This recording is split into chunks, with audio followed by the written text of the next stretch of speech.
Ugomvi katika mahusiano ni jambo ambalo haliepukiki. Yaani kama upo kwenye mahusiano alafu nadhani mambo yatanyooka tu siku zote, huo ni uongo.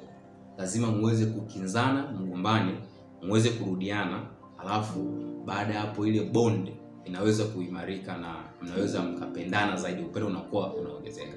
Sasa pamekuwa pakitokea malalamiko mengi sana kutoka kwa wasichana au wadada kwamba wanaume ambao wako nao katika mahusiano hawawasikilizi, hawawapendi, hawawapi muda wala hawawajali, kwamba wako busy na mambo yao.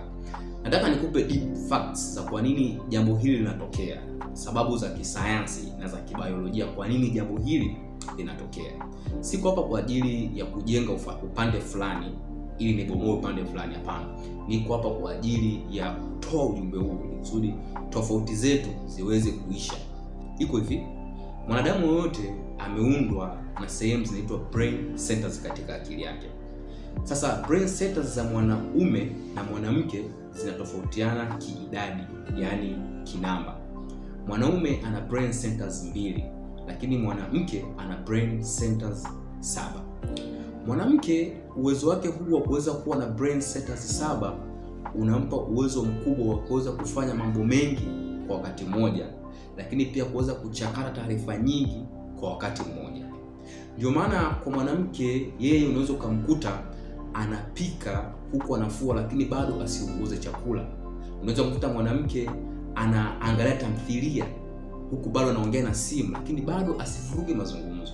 Unaweza kumkuta mwanamke anaongea na mumewe au boyfriend wake huku anaongea na mwanawe lakini bado asivuruge mazungumzo, asitoe taarifa ambazo zinaweza kaingiliana kwa watu hao wawili. Unajua ni kwa nini? Ni kwa sababu ubongo wake una brain centers 7 zinazompa uwezo wa kuweza kutafsiri taarifa nyingi kwa wakati mmoja. Lakini kwa mwanaume, kutokana na kwamba ana brain centers 2, anakuwa hana uwezo mkubwa wa kuconcentrate kwenye vitu vingi kwa wakati mmoja.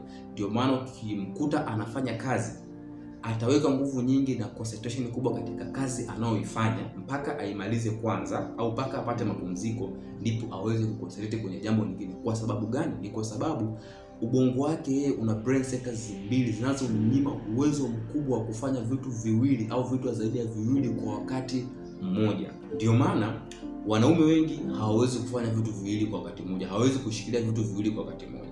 Akisema ashikilie vitu viwili kwa wakati mmoja, kuna kimoja lazima kitaenda, lakini kuna kingine lazima kitasimama. Tutoto mfano ambao ni kawaida. Mwanamke ana uwezo wa kuhandle mahusiano mengi kwa wakati mmoja.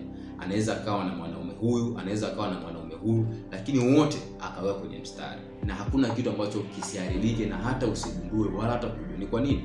Ana uwezo mkubwa kufanya mambo mengi kwa wakati mmoja. Sasa ukimkuta mwanamume labda yupo kwenye simu au yupo kwenye TV, ukimwongelesha anaweza asikusikie. Kwa nini? Concentration yake ni ndogo kulinganisha na mwanamke. Yeye anaweza kuseti kwenye kitu kimoja kwanza mpaka kiishe ndipo aje kitu kingine. Kuna vitu viwili katika maisha. Kwa hiyo tunakiita facts, lakini pia kuna kitu tunakiita opinion. Fact ni kitu ambacho inabidi ukikubali, hakibadiliki, kipo hivyo. Lakini opinion ni kitu ambacho kinaweza kikabadilika. Sasa hii ni fact moja kwa moja. Ni swala la uumbaji na swala la kibiolojia na la kisayansi zaidi. Ni kitu ambacho hauwezi kukibadilisha. Otherwise mtu uweze kukiaccept kama kilivyo na uweze kuadapti mazingira yale. Ukiweza kuadapti mazingira aina hiyo, unaweza ukaishi tu vizuri. Langu jina ni Mwananyonyi Jacob. Trust me, you are the winner.